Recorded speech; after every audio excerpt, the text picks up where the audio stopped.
Hello friends, let's continue our discussion on understanding the mechanical condition of a material or the mechanical condition that a specific region of a material experiences when the three-dimensional material is in the form of a plate.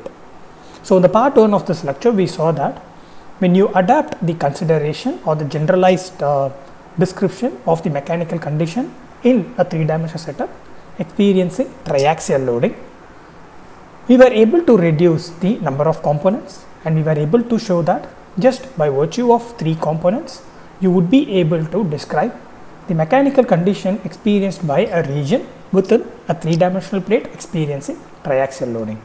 So from 9 components, or rather from 6 independent components, we were able to get rid of 1 normal component of stress and 2 shear components of stress, and ultimately end up with 3 components, 1 normal component and 2 shear components, to describe the mechanical condition experienced by a material or a region of a material under plane stress condition. So this was the part 1 of the lecture.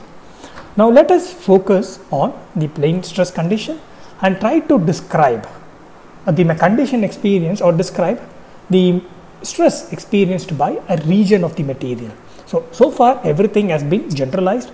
We have not described each of these components, meaning we were able to show that out of the 6 components, say these 6 components, that is 3 normal stresses and 3 shear stresses, out of these 6 components that are required for a 3-dimensional triaxial condition for plane stress, out of the 6 only 3 is sufficient, that is these 3 is sufficient. We have shown that in the part 1 of the lecture, but so far we have not talked about the ways to describe each of these components. We have just talked about these are the components that are necessary. We have not talked anything about the ways to describe these components. Now in order to do that, let us begin with a simple setup. So this was for triaxial loading. So instead of beginning with the triaxial loading, let us consider or begin with a uniaxial consideration. Now, when you want to talk about a rather uniaxial consideration of the plane stress, you can talk about, in a general terms, talk about any material experiencing a plane or 3-dimensional material experiencing a plane stress condition, or this is plane stress here, or like in the part 1 of this lecture, we can confine our discussion to the plates, and since a plate is for us, it is easy to vision or conceive, and it is easy for us to understand. So visualize, so it is easy for us to visualize plane stress in terms of plate, and since plane stress or a plate, it is relatable to that of the area, let us consider a similar plate for understanding the descriptions of each of these stress components. So instead of assuming a rather a conventional or any form of 3-dimensional structure, let us stick to the plate because it is easy for us to understand.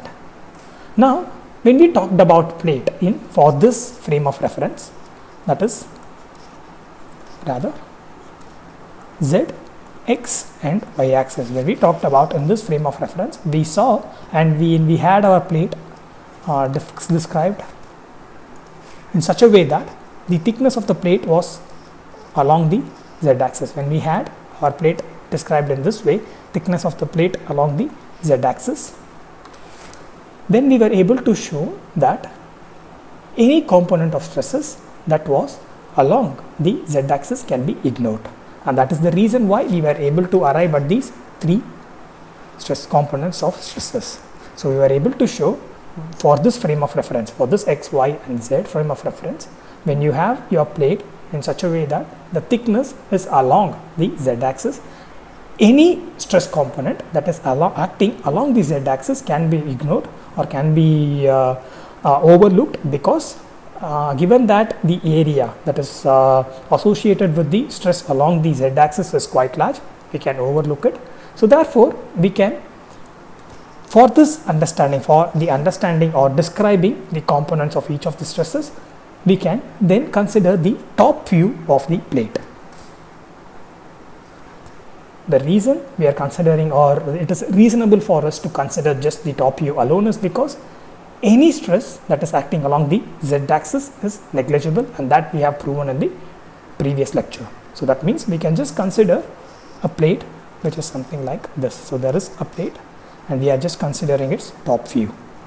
So this means the z-axis is pointing towards us and we have our x and the y-axis, or rather, to make it conventional, let's have our x and the y-axis, and the z-axis which is here, it is pointing towards us. Now this is reasonable because there is no stress acting along this direction. And now let us consider an uniaxial stress that is acting along the x-axis.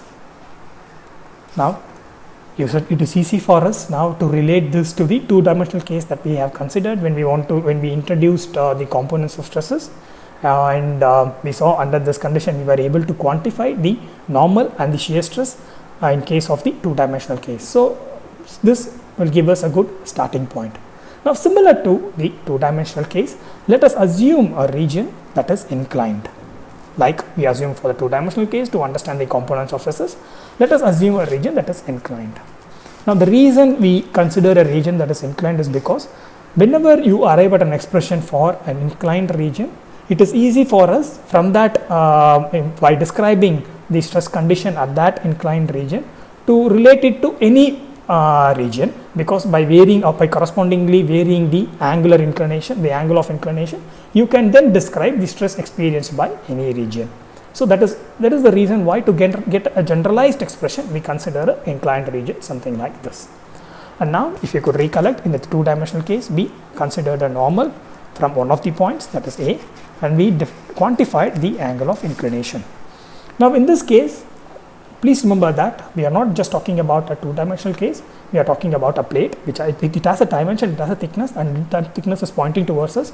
Let us assume that this thickness is 1, or it has a unit thickness. Forget about the dimensions. So for the, let us have so whatever stresses we consider, the units, let those units be synonymous to all the units that we considered, both the thickness and the surface area. So let that unit be more or less the same. So in that case, if we define a unit, so everything, if we are defining it per meter or per meter square, then the unit would be 1 meter, the thickness would be 1 meter, and even though for us the thickness of 1 meter is quite huge, the length and breadth of this plates are significantly higher, so they could be in the order of 10 to the power 3 meters. So it's just assumption. So if your thickness, if you want it to be 1 mm, then your all the other parameters should be adjusted, and 1 mm thickness should be made into unit thickness. You can normalize it and make it into unit thickness. So the reason I'm stressing this is because whenever I talk about unit thickness, I will not be talking about the particular unit associated with it.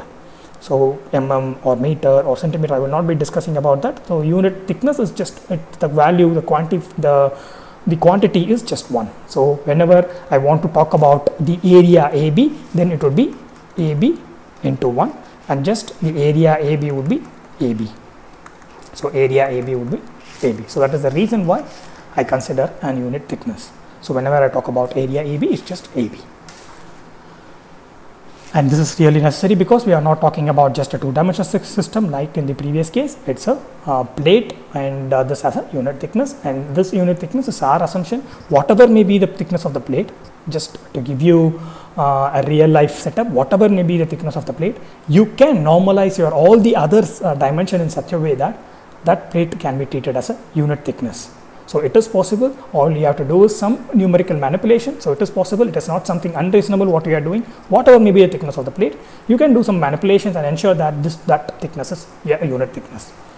Okay. Now what we have is we have a region, an inclined region within the plate, and we have quantified the angle of inclination. Now if you could recollect, let's just talk about the normal component of the stress. If you could recollect, we were able to describe this area AB in terms of AC, meaning if you take cos theta, it would be, so adjacent by hypotenuse AC by AB, and that implies the AB, the area that is of interest to us, will be AC by cos theta. And now ultimately you define your stress as P by A, and therefore this stress, the normal stress for the two-dimensional case, we define it as, for the normal stress for AB will be P by area AB, that is the load, that the uniaxial tensile load that is acting, and we are dividing it by the corresponding area, and ultimately, so this is along for AB, the normal stress along AB. Now this would be, if you substitute this here, AC by cos theta, and ultimately this component of stress is rather sigma cos theta. So this is an expression we have previously derived. We derived for a two-dimensional case, and now we have a similar expression for a plane stress condition for a plate. Now it is important to realize that this just quantifies the amount of stress acting along AB.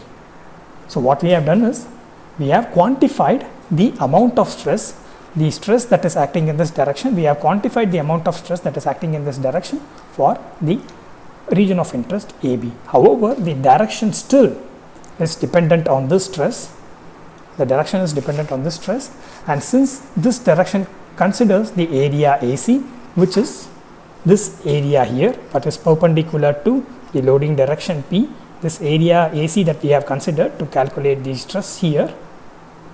So this is what we have here, and we have arrived at this stress here by considering area AC, and this AC is perpendicular to the loading direction. Now the resultant stress, this will also act, rather this will be along the loading direction, this will also be along the loading direction. Now what we want to do is, we want to consider the normal for this AB. So unlike the two-dimensional case wherein we did not consider the normal for a particular section, because that would be just a line, but since what we are now considering is a three-dimensional setup, this three-dimensional setup has its own plane and it has its own direction. Unlike a two-dimensional case wherein AB did not have a plane, it was just a line, in three-dimensional plate-like setup, AB has a thickness, that is unit thickness, so it has a plane, and when it has a plane, then it has a normal direction. Now our aim is to understand the stress along this normal direction. So far what we have seen is, by just considering this setup as a two-dimensional setup, we were able to quantify a stress or quantify the normal stress along AB. So this we were able to quantify, and this was the expression for it. So the stress or the normal stress along AB for an uniaxial loading P, we were able to quantify the stress, the component of stress along AB. Even though we were able to quantify that component of stress, the direction was again given by the stress, which is along the direction or loading direction P. Now what we want to do with is, since now we have a plate like setup, a three-dimensional setup, we have to consider a normal for AB. So this normal would be something like this. So that will be a normal for AB. So this is a normal for AB. So this will be perpendicular to AB. And now when I talk about a normal stress that is acting along or that is acting perpendicular to AB, so this would be its direction. Now we want to quantify this normal stress with respect to the loading condition. So far what we have done is, we have just considered the component of stress, but the loading direction we have not changed. But now that we have a three-dimensional system, we have to consider the loading direction as well. So we want to calculate the normal stress acting along the AB plane. So this would be the direction of the normal stress acting along AB plane. So now we have our previous direction here. So rather it was quite difficult for me to draw the lines here. So we have our normal or the initial loading direction. So this is our initial loading direction, and this is our theta. So now we have our loading direction, and if we are able to calculate this, what the angle is here, let's just call it as 1. If we are able to understand what the angle 1 is, or this angle 1 is, then we can project that load onto this direction and quantify this particular normal stress. For AB, if we are able to calculate along this direction or angle this particular direction makes with the normal direction for AB, then we will be able to project that component of load onto this and then ultimately end up quantify this particular normal stress. So let's try to do that. So this angle is here is we have is theta, and this is a straight line here, and this is also a straight line here. So that means this is 90 degrees and this angle here is 90 minus theta. So I understand that it is quite difficult for you to visualize maybe, so maybe I will try to do it, draw it again. So what we have is, we have an inclined setup, that is AB. So this is a part of a plane, yeah, and we have the direction of the stress, that is the loading direction E, and we have the initial perpendicular that we have drawn to calculate this angle theta. And now we want to have a normal, that is from here we want to draw a normal to calculate the normal stress. So this angle here is 90 degrees, this is theta, and this is also 90 degrees because what we have is a straight line, this is also a straight line, we have dropped a normal. So this angle here, so let me take a different color, so this angle here would be 90 minus theta. So you have a straight line, let me use another color, so you have a straight line here and you have a straight line here. So these are two different straight lines, so that means this will also be 90 minus theta. So this would be 90 minus theta, the angle between, so let's just call this as O, BOP. So BOP will be 90 minus theta. I hope how you are able to understand how we are able to calculate this angle here, the one marked in blue. So now, so this point here is O, this point here is B. Let us call this point here as D. B, the point, this point here is O, and this point here is D. So BOD, the angle BOD will be 90 degrees because this direction is normal to AB. So this point here, or the angle, overall angle here will be 90 degrees, and we saw that angle BOP is 90 degrees minus theta. So then this angle here, that is B, that is angle POD, which should be nothing but angle BOD minus angle BOP. So we have a point P here, which is also the amount of load. We have a point O here, we have a point D here. So this angle POD plus angle POB should be equal to 90 degrees, that would be BOD. And when you just rearrange those terms, you will end up with this, and ultimately angle POD will be 90 theta degrees or theta.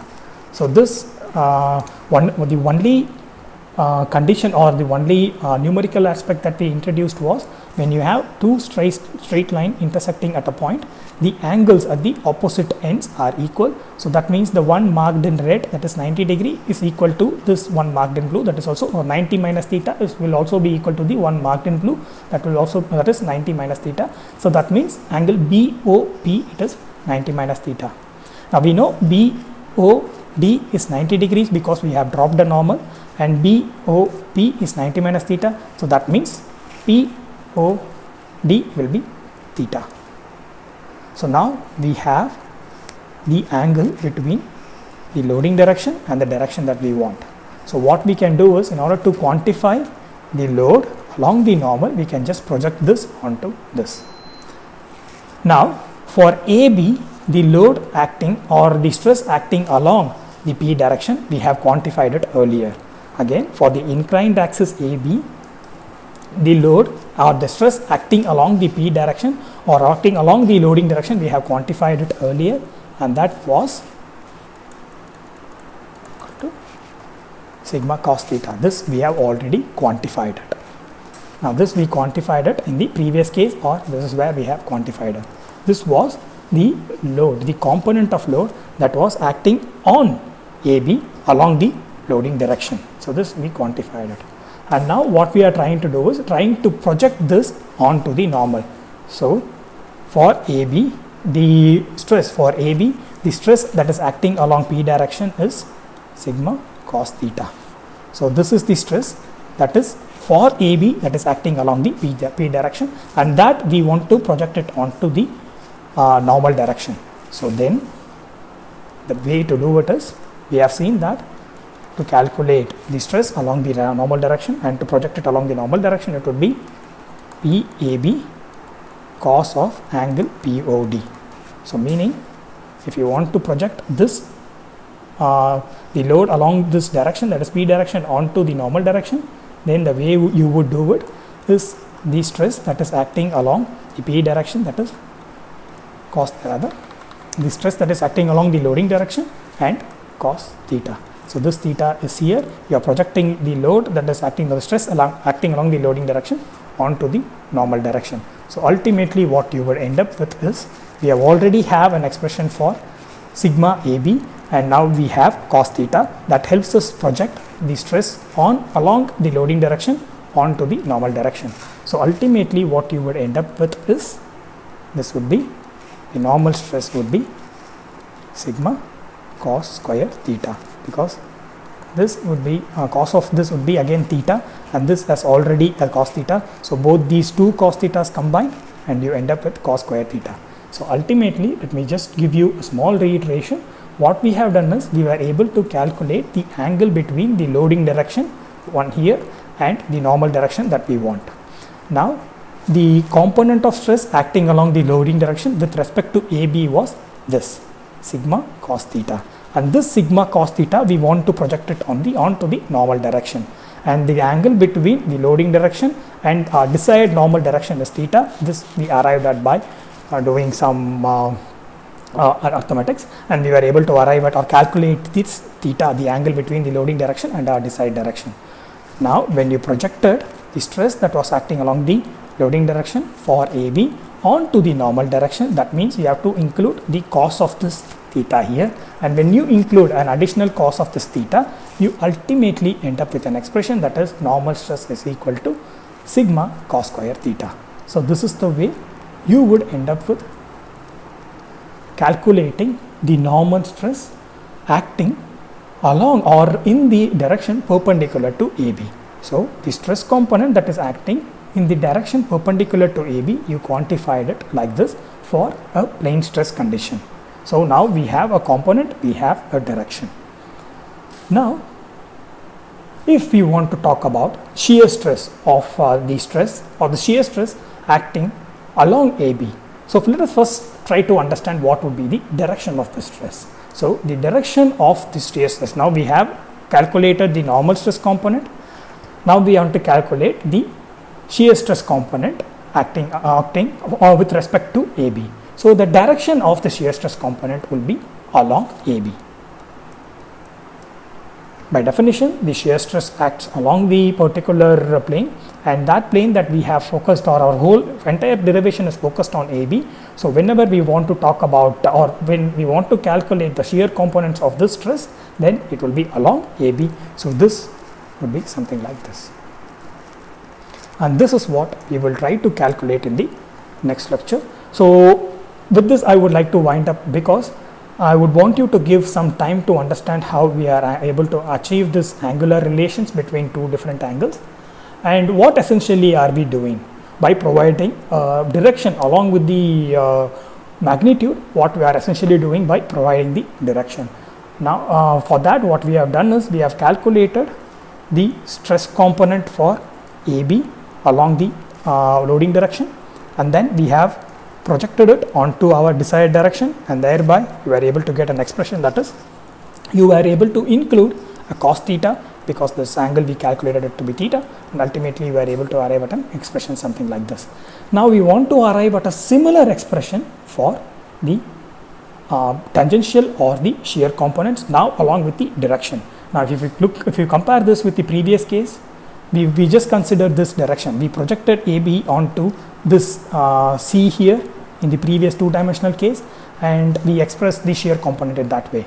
However, in this case we want to achieve, because now we are considering a plane stress condition, a three-dimensional condition, it has a plane of its own. So if it has a plane of its own, that means that you have to consider the shear stress along that plane. So that means you have to calculate the shear stress AB along this direction. So let us do that in the, even though it's a simpler step, I don't want to overburden you. I want you to understand what are the angular calculations that have gone, and I want you to be totally convinced about how we were able to arrive at this expression here. And once you are able to arrive at this, understand this, then you will be able to understand or able to quantify the shear components even more easily. So let us begin the next lecture with calculating the shear stress of experienced by a particular plane under the plane stress condition under uniaxial loading. So let us do that. Let us begin the next lecture from that. So with this I would wind up, and let's see ourselves in the next lecture. Bye.